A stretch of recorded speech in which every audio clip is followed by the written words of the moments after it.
আসসালামু আলাইকুম রহমতুল্লাহ। আপনারা জানেন আমাদের একটা সার গরু আছে যেটাকে মোটা তাজাকরণ করা শুরু হয়ে গেছে আলহামদুলিল্লাহ। এর খাদ্য তালিকায় আমরা আরো একটা খাদ্য যোগ করেছি, সেটা হলো ইউরিয়া মোলাসেস স্ট্র মিক্সার। মিশ্রণটা তৈরি করার জন্য আমাদেরকে প্রথমে কেটে নিতে হবে খড়। এই মিশ্রণটা তৈরি করার জন্য আমাদেরকে সহজ একটা হিসাব মাথায় রাখতে হবে। মিশ্রণের প্রত্যেক কেজি খড়ের জন্য 30 গ্রাম ইউরিয়া সার, এর সাথে হাফ কেজির মতো পানি দিতে হবে, চিটাগুড় দিতে হবে 250 গ্রামের মতো। সেই হিসাবের ভিত্তিতে আমরা 4 কেজির মতো খড় কেটে নিচ্ছি। এজন্য আমাদেরকে দিতে হবে 2 কেজি পানি, 1 কেজি চিটাগুড়, 120 গ্রাম ইউরিয়া সার। আরেকটা বিষয় কিন্তু অবশ্যই মাথায় রাখতে হবে, আমরা যে ইউরিয়া সারটা ব্যবহার করব অবশ্যই পানির সাথে ভালোভাবে মিশে যেতে হবে। তো এই জন্য আমরা ইউরিয়া সারটা আগেই পানিতে ভিজিয়ে রাখছিলাম।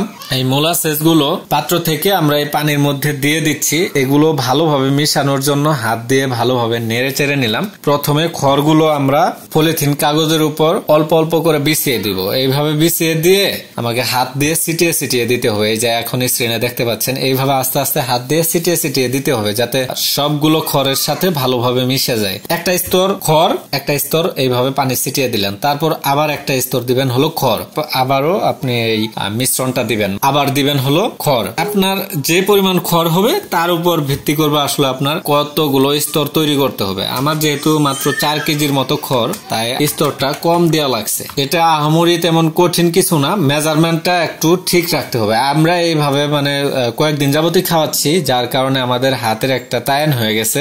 আপনারাও যখন তৈরি করবেন তখন আপনাদের হাতের একটা মেজারমেন্ট হয়ে যাবে। আমি কয়েকদিন খাওয়ানোর পর আমি মেপে দেখছি যে না, বেশি কম বেশি হয় না, সর্বোচ্চ 100 গ্রাম 200 গ্রামের মতো খ্যার কম বেশি হয়, অত বেশি কম বেশি হয় না। তো যার কারণে আমাকে আর প্রত্যেক দিন মাপতে হয় না। এই হলো কথা। আমরা আমাদের গরুগুলোকে এইভাবে মিশ্রণ করে খাওয়াই। তো এইটা 3 দিন পর্যন্ত খাওয়ানো যায়, তবে আমরা মিশ্রণটা তৈরি করি একদিনের জন্যই। মানে আজকে সারাদিনে যতটুকু আমার খড় লাগবে সেই পরিমাণ খড় দিয়ে আমরা মিশ্রণটা তৈরি করি। মানে 24 ঘন্টায় যতটুকু লাগে এতটুকুই আমরা তৈরি করি, আবার পরবর্তী দিনে আবারও তৈরি করি। 3 দিন পর্যন্ত খাওয়ানো যায়, কোনো প্রবলেম হয় না। তারপরে হয়তো বিষক্রিয়াটা শুরু হয়। আমাদের গরুগুলো প্রথম দিকে খাওয়ার একটু সমস্যা করছে, তারপর এখন আলহামদুলিল্লাহ ভালোই খায়। ইউরিয়া মোলাসেস এটা হয়তো আমি এখন শুরু করতাম না, কিন্তু আমার যেহেতু ঘাসের পরিমাণ অনেক কমে গেছে, আমাদের গাভীটাকেই ঘাস ঠিক মতো খাওয়াতে পারছি না এখন।